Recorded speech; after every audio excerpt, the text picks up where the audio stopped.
இன்னைக்கு நம்ம வீட்டில் சூப்பரான செட்டிநாடு முக்காரை செய்ய போகிறோம். அது எப்படி செய்யலான்னு பார்க்கலாமா? வாங்க. முதல்ல 2.5 கப்பு நாட்டு சக்கரை எடுத்துக்கலாம்.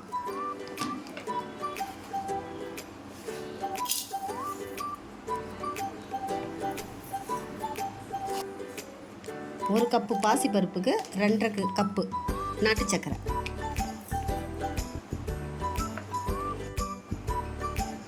கால் கப்பு தண்ணி ஊற்றிக்கலாம். இதை அடுப்பில் வச்சு நல்லா கரைச்சி எடுத்துக்கலாம். நல்லா கரையிட்டோம். இதில் மண் நல்லா இருக்கும், அதுக்காக தான் இப்போது நம்ம இதை கரைச்சி எடுக்கிறோம். வெல்லத்தை விட நாட்டு சக்கரை ரொம்ப ருசியாக இருக்கும், அதனால தான் நாட்டு சக்கரை சேர்த்துருக்கேன். நல்லா கரைஞ்சிடுச்சு. இதை இப்போ வடிகட்டி எடுத்துக்கலாம்.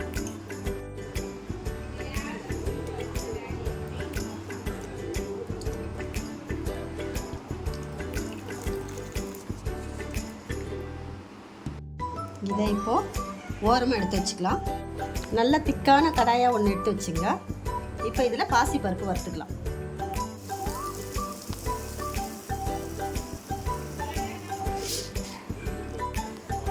ஒரு கப்பு பாசிப்பருப்பு, 2.5 கப்பு நாட்டு சக்கரை, இதான் சரியான அளவு.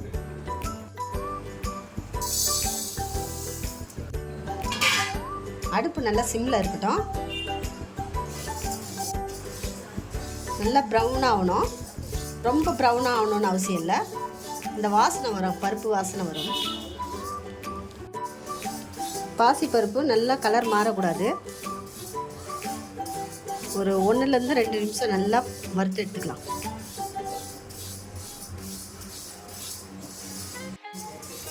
பாசிப்பருப்பு நிறம் மாறக்கூடாது. ரொம்ப மாறிடுச்சுன்னா அந்த ஸ்வீட்டே நல்லா இருக்காது. அதுக்கு ஏற்ற மாதிரி லைட் கலராகவே வறுத்து எடுத்துக்கலாம். 1-3 நிமிஷம் நான் வறுத்தா போதும்.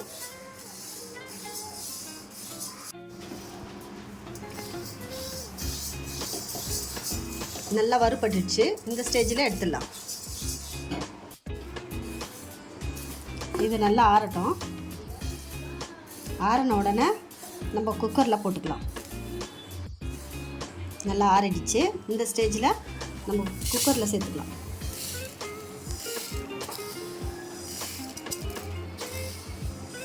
குக்கரில் போட்டாச்சு. இதில் தண்ணி ஊற்றி 2-3 வாட்டி நல்லா கழுவி எடுத்துக்கலாம்.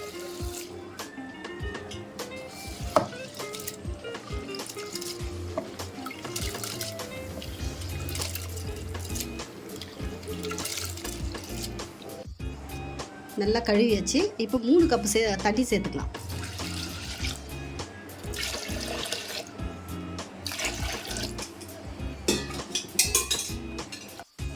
இப்போ இதை க்ளோஸ் பண்ணி நல்லா வேக வச்சுக்கலாம். 3 விசில் விடலாம்.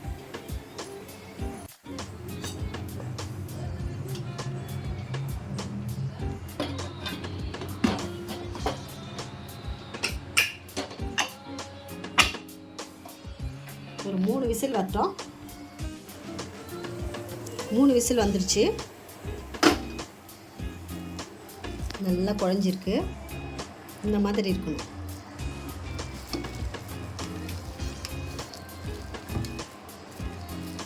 இதை ஓரமாக வச்சுக்கலாம். இந்த மாதிரி கடாயில் 2 டீஸ்பூன் நெய் ஊற்றிக்கலாம்.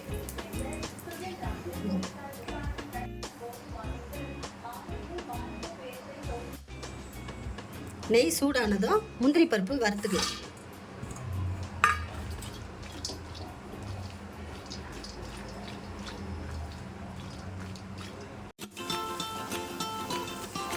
முந்திரி நல்லா கலர் மாறிடுச்சு. இந்த ஸ்டேஜில் நம்ம எடுத்துடலாம்.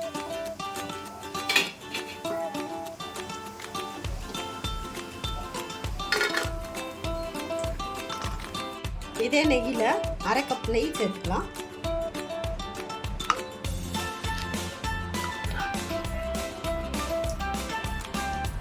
நெய் நல்லா மெல்ட் ஆகட்டும். நெய் நல்லா மெல்ட் ஆயிடுச்சு. இந்த நெய்யில் இப்போ ரவை சேர்த்துக்கலாம். 1/2 கப் ரவை சேர்த்துக்கலாம். இது நல்லா கோல்டன் கலர் வரணும், அந்த அளவுக்கு நல்லா ஃப்ரை பண்ணிக்கலாம். ஸ்டவ் வந்து மீடியம் ஃப்ளேம்லேயே இருக்கணும், இல்லைன்னா ரவெல்லாம் கரைஞ்சி போயிடும். பார்த்திங்களா, இந்த மாதிரி ப்ரௌன் ஆகணும். ரவை நல்லா ப்ரௌன் ஆகிடுச்சு. இந்த ஸ்டேஜில் தேங்காய் துருவல் 1/2 கப்பு சேர்த்துக்கலாம். நம்ம எந்த கப்பில் நம்ம அளந்தோமோ அதே கப்பில் தான் எல்லாத்தையுமே நம்ம அளந்து எடுத்துக்கணும்.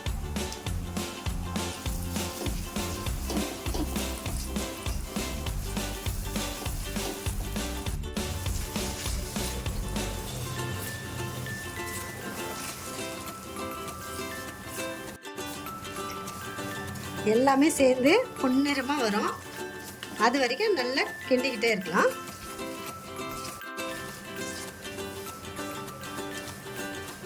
பாருங்கள், நல்ல கலர் மாறுது.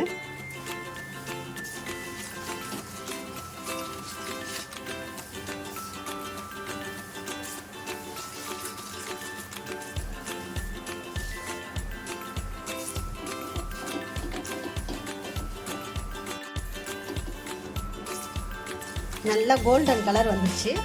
இந்த ஸ்டேஜில் நம்ம பாசிப்பருப்பு சேர்த்துக்கலாம்.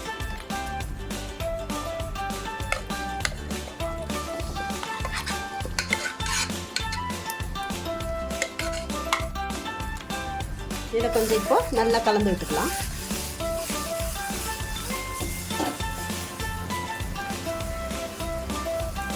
எல்லாம் மிஸ் ஆகணும் அப்படியே.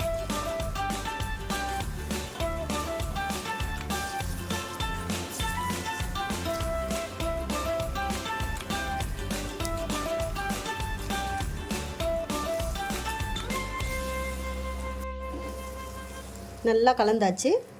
இப்போ நம்ம நாட்டு சக்கரை சேர்த்துக்கலாம். நம்ம வடிகட்டி வச்சுருக்கோம்ல அந்த நாட்டு சக்கரை.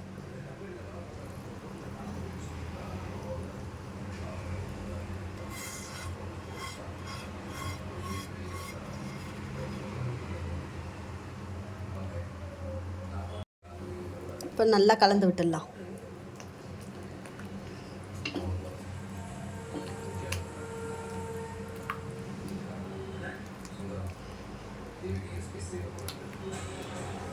இது தண்ணியாக இருக்குதுன்னு பார்க்காதீங்க, இது கெட்டியாகிடும்.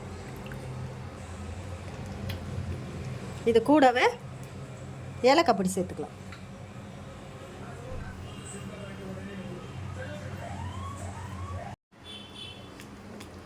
கைவிடாமல் கலரிக்கிட்டே இருங்க.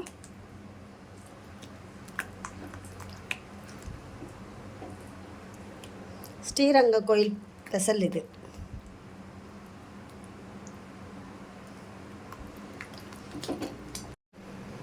இந்த மாதிரி கட்டி கட்டியாக இருக்கிறதெல்லாம் நல்லா உடச்சி விடுங்க.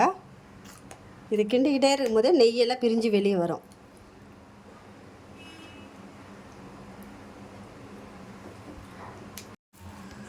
நல்லா கெட்டி ஆயிடுச்சு.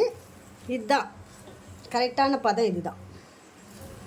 இந்த ஸ்டேஜில் முந்திரி பருப்பு சேர்த்துக்கலாம்.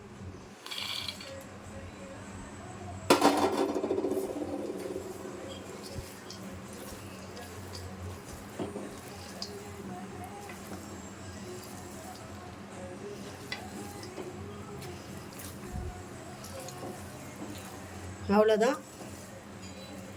சூப்பரான செட்டிநாடு உட்கார ரெடி ஆயிடுச்சு. இப்போ நம்ம சர்வ் பண்ணலாம்.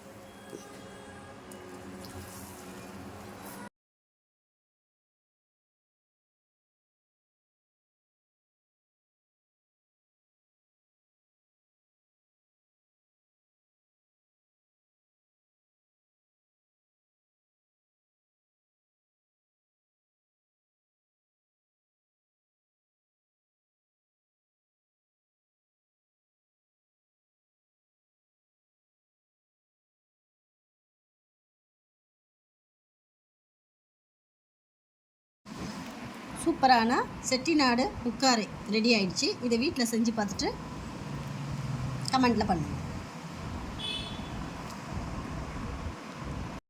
சூப்பரான செட்டிநாடு ஸ்பெஷல் உட்காரை இதை செஞ்சு பார்த்துட்டு நீங்கள் கமெண்ட் பண்ணுங்கள்.